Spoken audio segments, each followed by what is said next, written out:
Fala galera, tudo bem com vocês? No vídeo de hoje nós vamos falar sobre população e diversidade. Mas antes disso, eu quero pedir para vocês se inscreverem no canal, ativarem o sininho e darem o like no vídeo, que isso nos ajuda muito. Mas agora, bora para a aula. A demografia nos ajuda no estudo da população em um determinado período de tempo e de espaço.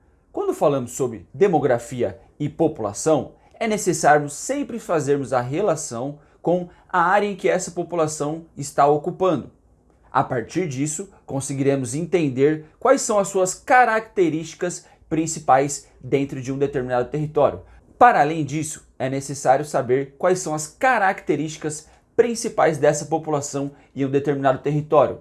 Lembrando que esse território pode ser um município, um estado, ou um país, ou até mesmo um continente. Quando nós conhecemos essas características, vamos conseguir formar políticas públicas para que consigamos superar algumas desigualdades sociais presentes nesse território. Uma pergunta para vocês: a população brasileira, ela é bem distribuída no território? Ela está concentrada em alguma região? Bom, mandem a resposta aí no chat, que esse é um assunto para uma outra aula. A análise das populações realizadas no âmbito da demografia se apoia principalmente em dados quantitativos, ou seja, dados estatísticos, coletados de tempos em tempos para o acompanhamento de uma determinada população.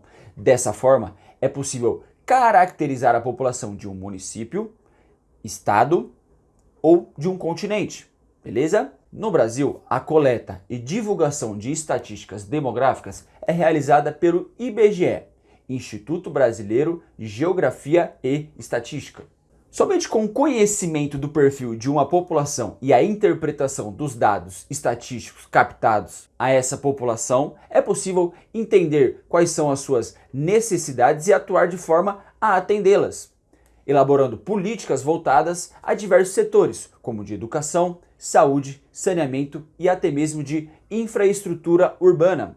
Uma pergunta para vocês: como podemos saber onde estão localizadas as áreas de maior concentração populacional sem os estudos do IBGE? Os estudos do IBGE vai nos ajudar a interpretar quais são as características principais de uma população.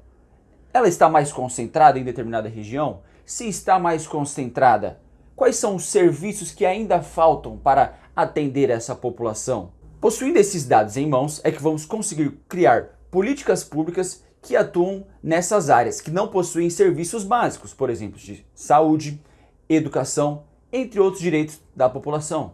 Agora, eu quero falar com vocês sobre alguns conceitos chaves de demografia e sobre o estudo da população. Bora lá? População relativa é o total de habitantes em relação à área. Relembrando, galera, quando falamos de população, é sempre muito importante relacionarmos com a área em que essa população está ocupando. Um exemplo: o Canadá possui um extenso território na América do Norte. Porém, possui pouca população, apenas 35 milhões. População absoluta é o total de habitantes que existe em um determinado território. O Brasil, por exemplo, possui cerca de 232 milhões de pessoas no seu território. Taxa de fecundidade é a média de número de filhos das mulheres entre 15 e 45 anos. Mortalidade infantil: número de crianças que morreram antes de completar um ano, medida a cada 100 ou a cada 1000 crianças. Então, por exemplo, a cada 100 crianças nascidas, morreram 5 crianças. Então, vamos fazer essa média aí em relação a 100 ou a cada 1000 crianças nascidas. Agora prestem atenção, o próximo conceito vai realizar uma relação entre a taxa de fecundidade e a taxa de mortalidade infantil. Crescimento vegetativo: diferença entre as taxas de natalidade e de mortalidade. Esse conceito é um conceito chave da demografia e do estudo da população, pois quando sabemos quantas crianças nasceram e quantas dessas crianças ultrapassaram a idade de um ano, nós vamos ter o número total de habitantes deste território. Beleza? Os movimentos populacionais acontecem em todo o território mundial. Claro, as pessoas vão trabalhar, fazem atividades de lazer, vão à escola. Porém, o que estamos falando aqui é de movimentos de grandes distâncias. Existem dois tipos de migração: as migrações internas, que ocorrem dentro de um país, e as migrações externas, que é quando uma população se desloca de um país para o outro. Beleza? No estudo da população e os seus movimentos, existem dois fatores muito importantes para entendermos quais são os motivos dessa população saírem de determinado local e irem para outro. Existem os fatores repulsivos e os fatores atrativos.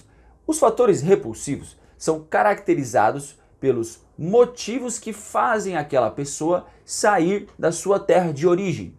Por exemplo, eu moro no estado de São Paulo. Aqui onde eu moro, existem muitos nordestinos. Se pararmos para pensar, qual foi o motivo dessa população nordestina deixar o seu território de origem e vir em direção a São Paulo? Os fatores atrativos são os motivos que fazem as pessoas se deslocarem de um determinado local e irem até outro determinado local. Como eu disse, aonde eu moro aqui, existem muitos nordestinos. Uma pergunta para vocês: o que fez os nordestinos virem para o estado de São Paulo e não para o estado do Mato Grosso, por exemplo? Deixa essa pergunta para vocês aí, mandem a resposta no chat depois, beleza? Bora seguir com a aula. Agora, nós vamos falar sobre a diversidade da população. Todos os contingentes populacionais possuem algumas características específicas. Isso se deve ao fato da interação das pessoas com o ambiente natural. Então, como as pessoas vão interagir com os rios de determinada região? Como as pessoas vão interagir com a vegetação de determinada região? Como as pessoas vão interagir com a agricultura, o tipo de agricultura de determinada região? Beleza? O segundo motivo é a forma de organização da sociedade de cada povo.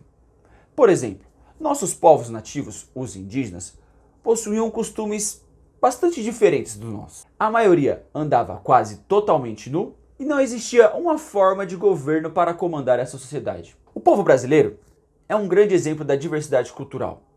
Nós somos formados por nossos povos nativos indígenas, população africana e os europeus. Dessa forma, o Brasil é um grande exemplo de diversidade cultural, formado por 3 tipos de povos diferentes que se encontraram no território brasileiro para termos a população que conhecemos hoje. É importante sempre dizermos na diversidade cultural das populações que muitas populações sofreram processos históricos de apagamento. A população indígena e a população africana, por exemplo, no Brasil, sofreram com a chegada dos portugueses. Então, eu quero dizer para vocês que sempre houve um processo de dominação de uma etnia sobre a outra.